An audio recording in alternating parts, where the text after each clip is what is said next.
Drage prijateljice in prijatelji, spoštovane kolegice in kolegi, drage študentke in študenti.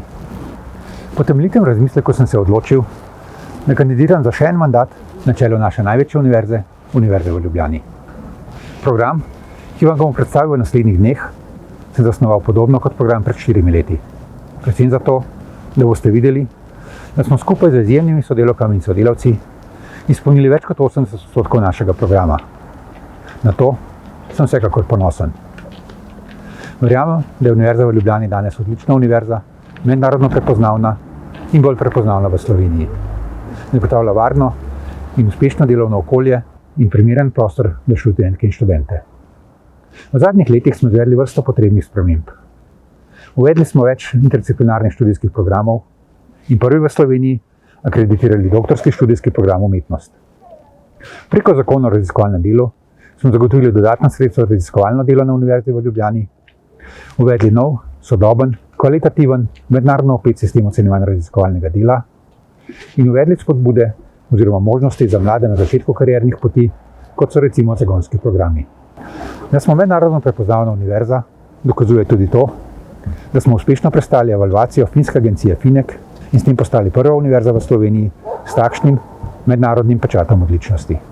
Nenazadnje pa našo mednarodno prepoznavnost dokazuje tudi moja kandidatura za člana predsedstva EUA, največjega evropskega združenja univerz, ki združuje več kot 800 univerz.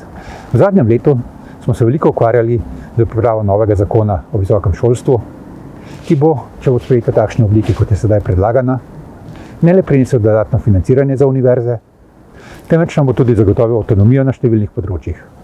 Od bolj avtonomnega razporejanja delovnega časa med raziskovalnim, pedagoškim in dopravljalskim delom, ob koncu priprave zakona pa smo uspeli prepričati odločevalce tudi o tem, da nam naklonijo avtonomijo pri akreditaciji novih študijskih programov. Novi zakon bo prvič prinesel tudi investicijski steber financiranja, ki bo javnim univerzam zagotavljal sredstva za samostojno planiranje velikih investicij, kot so gradnje in prenove. Že brez tega pa smo v tem mandatu začeli z gradnjo 2 novih fakultet, veterinarske in medicinske, ter pripravili vse potrebno za čimprejšnji začetek gradnje fakultete za farmacijo in fakultete za strojništvo. Pripravljamo pa tudi celovit načrt prenove zgradb celotne Univerze v Ljubljani. Prepričan sem, da je Univerza v Ljubljani danes odlična, prepoznavna univerza, ki potrebuje utrditev sprememb, ki smo jih uvedli v zadnjih 4 letih.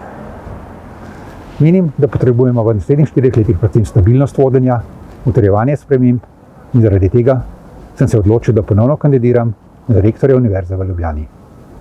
Verjamem, da skupaj z vami vsemi, ki ustvarjamo to univerzo, celotno akademsko skupnost, tako študenti in zaposleni, lahko ustvarjamo to univerzo še boljšo, zato bom vesel vaše podpore.